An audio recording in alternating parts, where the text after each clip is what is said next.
It's the My Michelle Live podcast.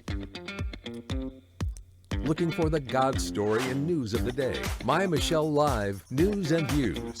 Here's Michelle.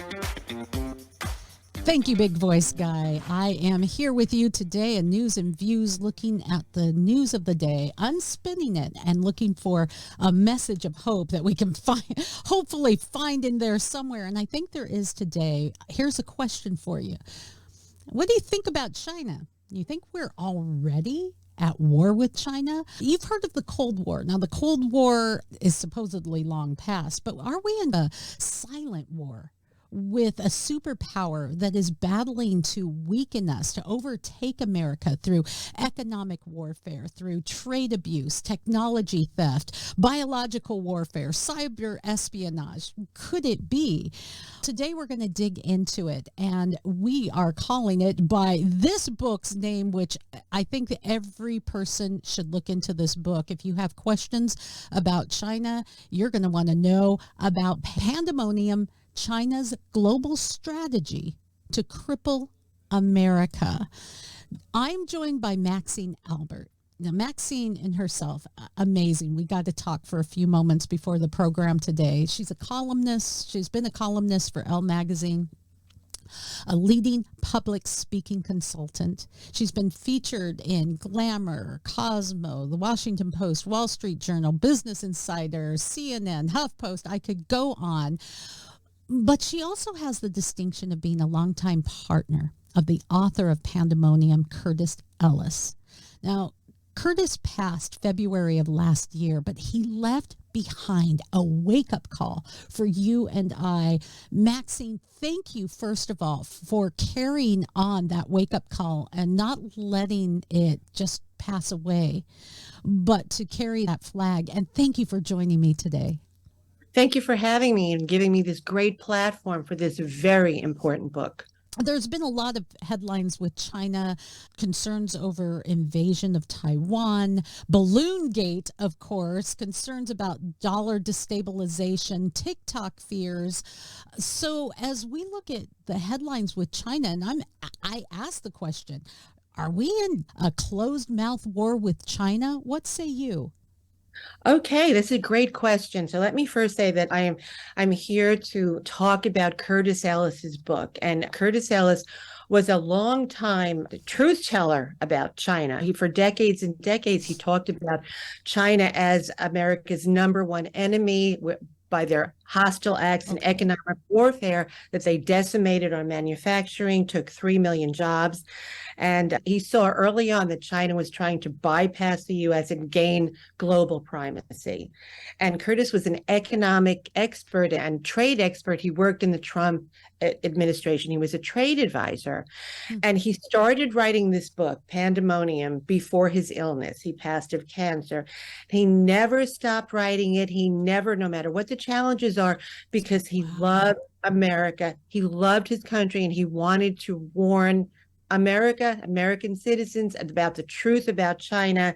And this book is a wake-up call to China. Not only is it a wake-up call, but it also has a plan of action to win and change course. And now, answering your question, it used to be maybe under the radar, or like China was telling everyone, we're your friend, we're going to collaborate, we're going to do things for you, but it is silent no more. Here we see they themselves have said that there's conflict and confrontation with the U.S.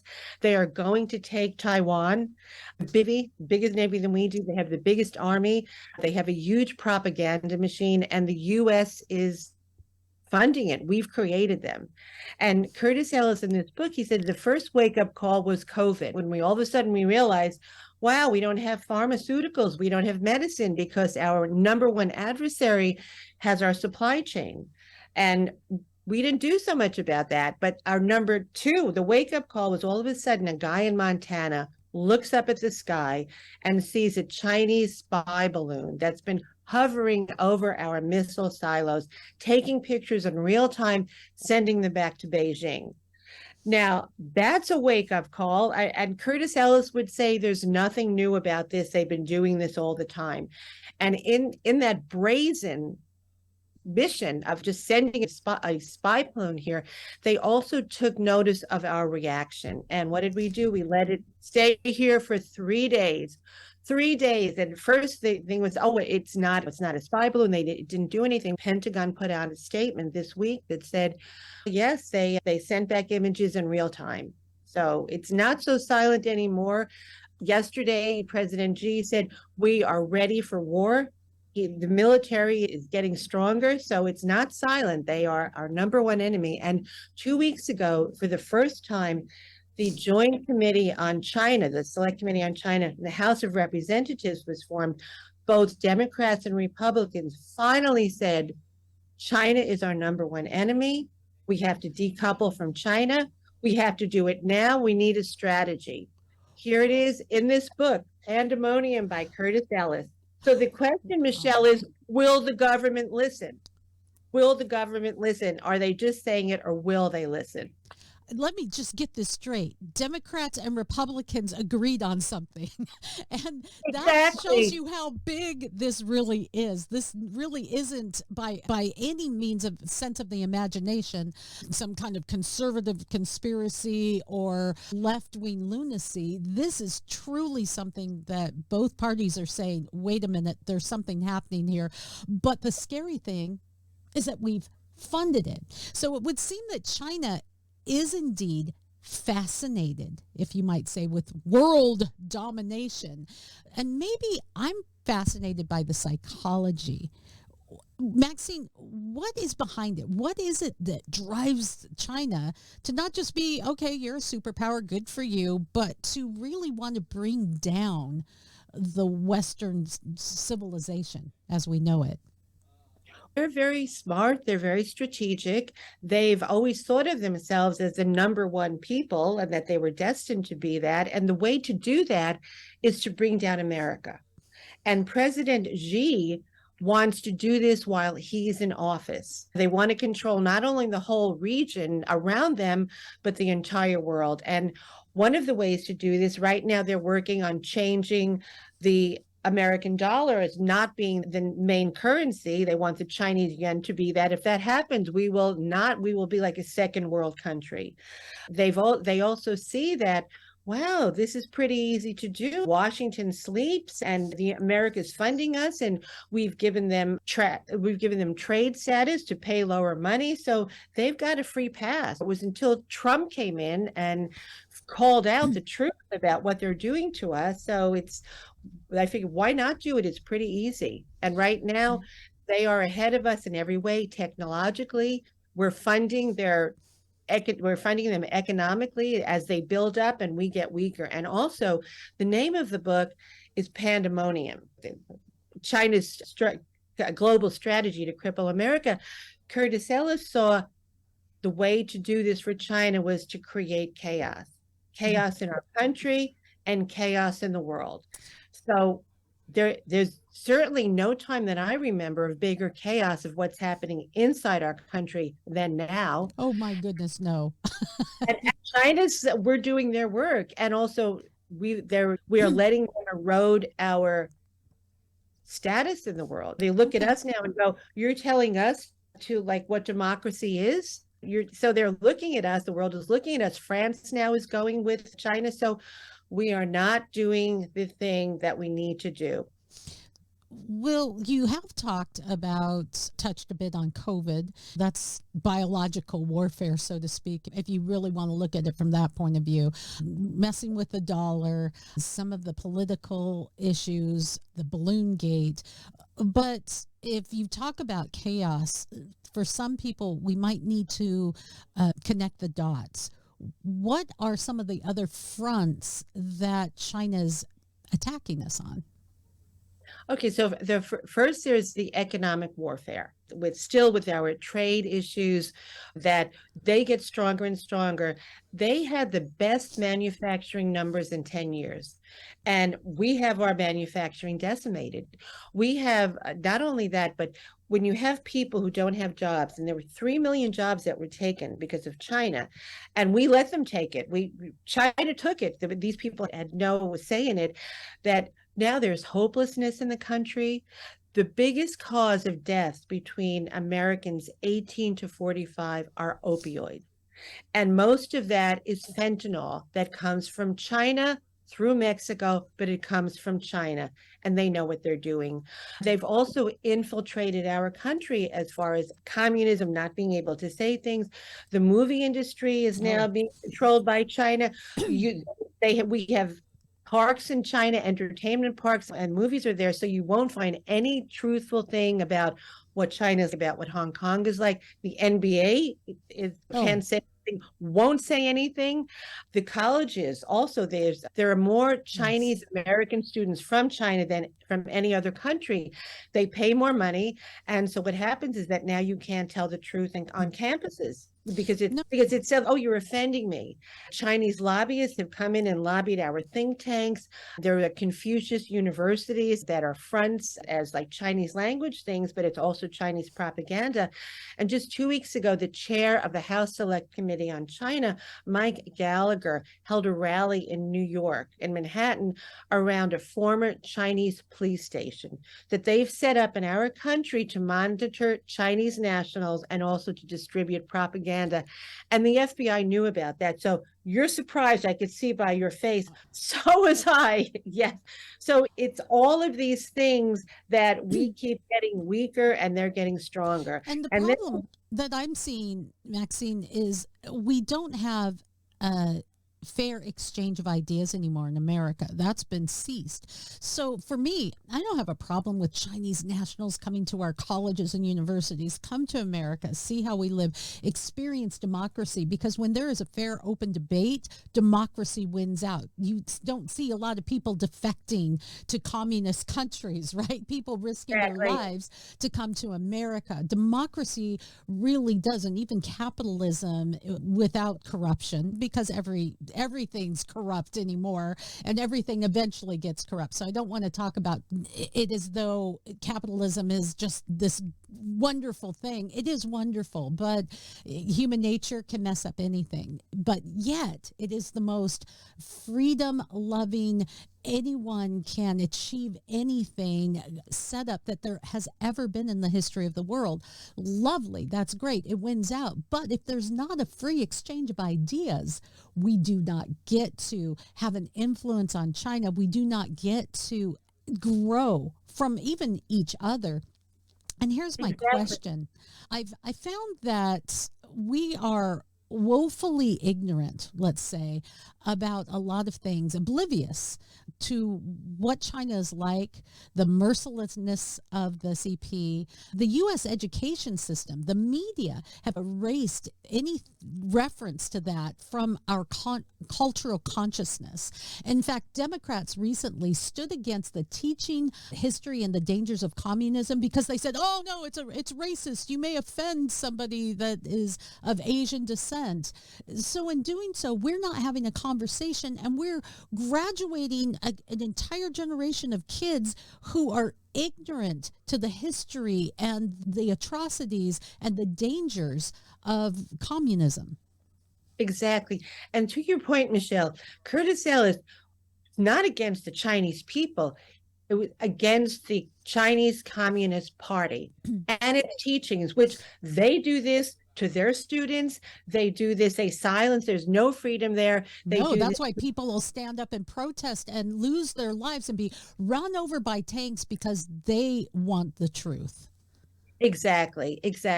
And to your point, Curtis Ellis was saying the way that this all happened because we've forgotten as Americans what it means to be patriotic, what it means not to follow the money, or that it's all about, so much of it is about greed. The Joint Committee, yes, for the first time, Democrats and Republicans came together, and also now the generals are lauding Curtis's book, policymakers, leaders.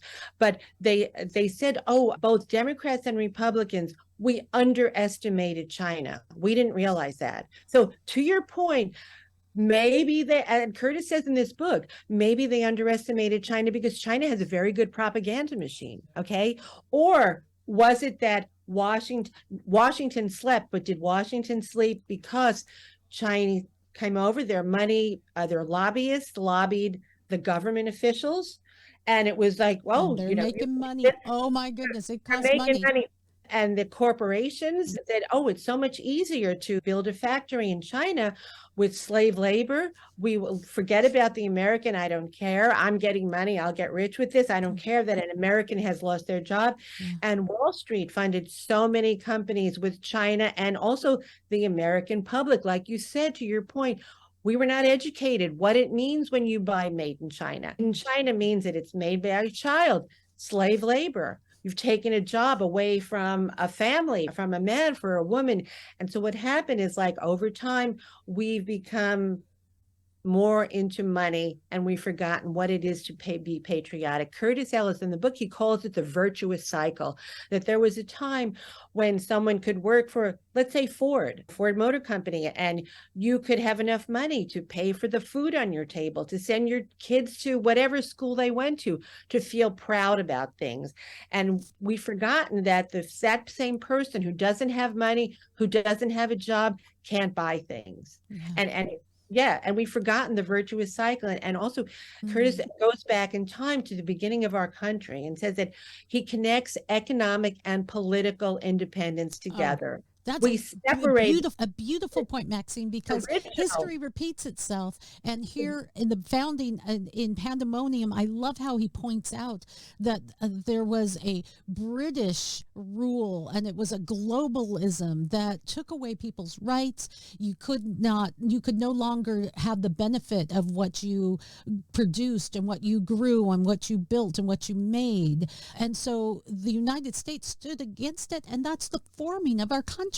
And yet we are doing it again. We're surrendering that hard-fought founded liberty to China, lock, stock, and barrel, because we're bought with a price. The same people that will rally against America and say, Black Lives Matter, you're a racist country, completely ignore the human atrocities that happen in China to the Uyghurs, to organ selling and harvesting, the way that people are put to death because of their faith. We completely ignore that because our pockets are being lined. There's so much in this book. I want to encourage you, as you're watching, listening, or reading. This book is huge. It's huge. It's hugely important. And it's one that everyone should read, because our future is precariously hanging in the balance. Now, Maxine, another issue that I wanted to make our audience aware of. You mentioned Representative Gallagher, and Representative Gallagher had recently said that TikTok is like social, what did he call it? Digital fentanyl.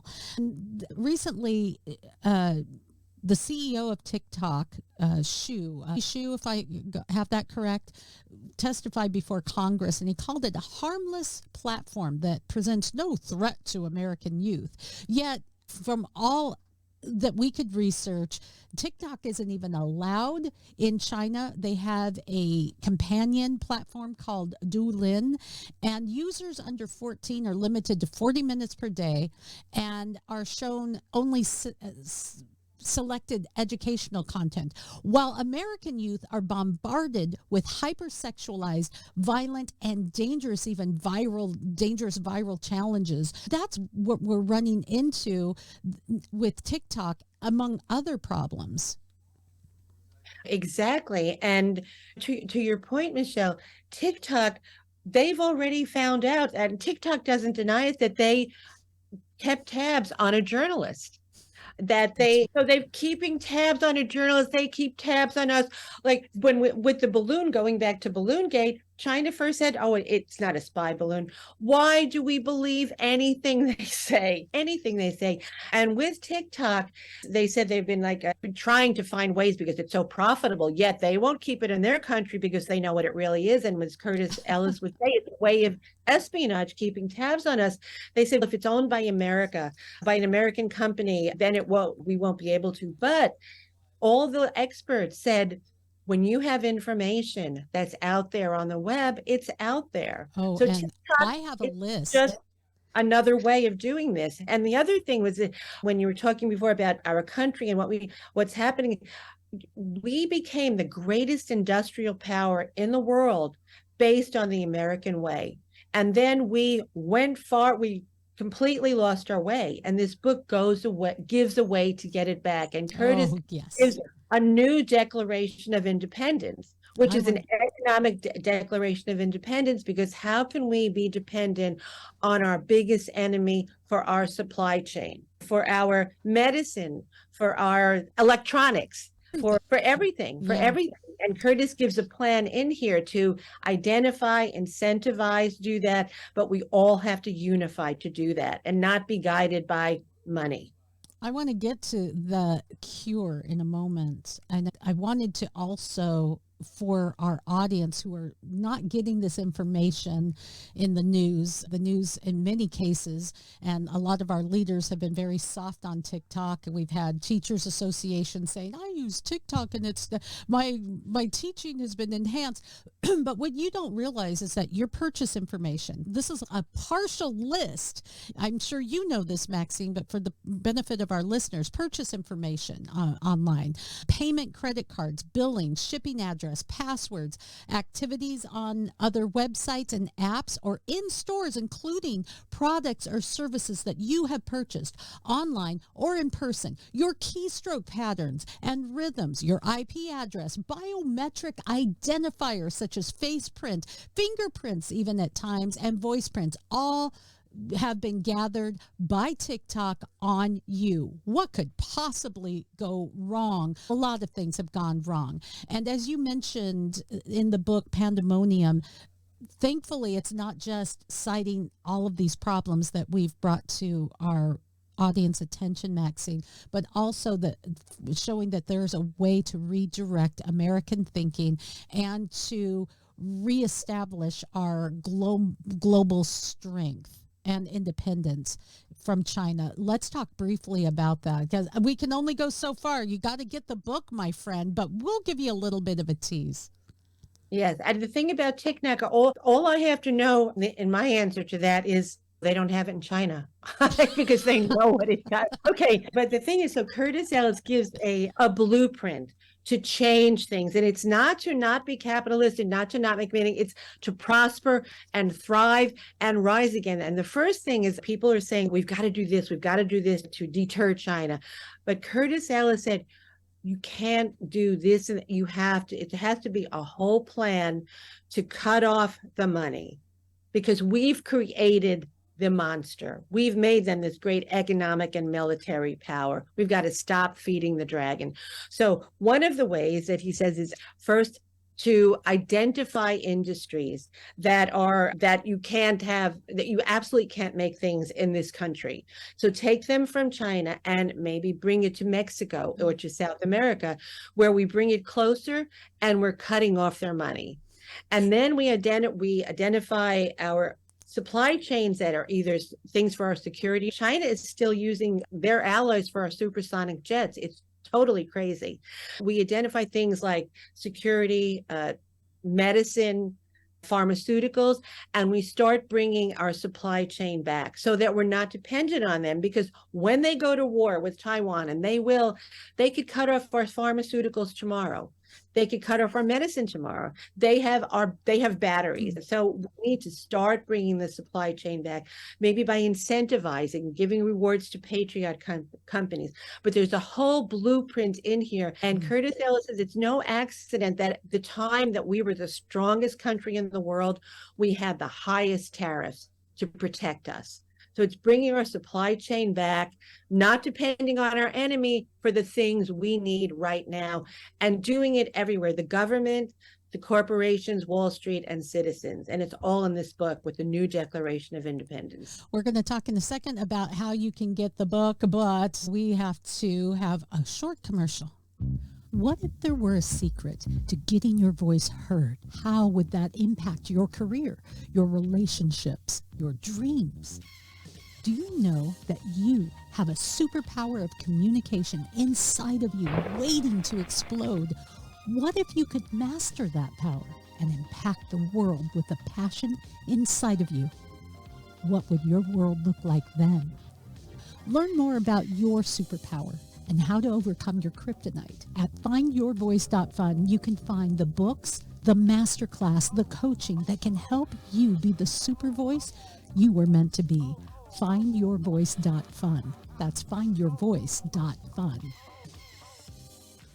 Thank you for hanging with us, and we want to make sure that you get this book, Pandemonium. I have been here with my new friend, Maxine Albert. I adore her. She's bright, she's brilliant, she's a master communicator, and I have appreciated, as I said, Maxine, not only do I appreciate that you took time to come on the program today, but that you, in light of losing such an important voice, not only for the world, but for you, picking up that banner of Curtis Ellis and informing and propagating the truth of the book Pandemonium. I almost want to encourage people, buy a copy, read it, and then send one to your representatives because they need to read it as well.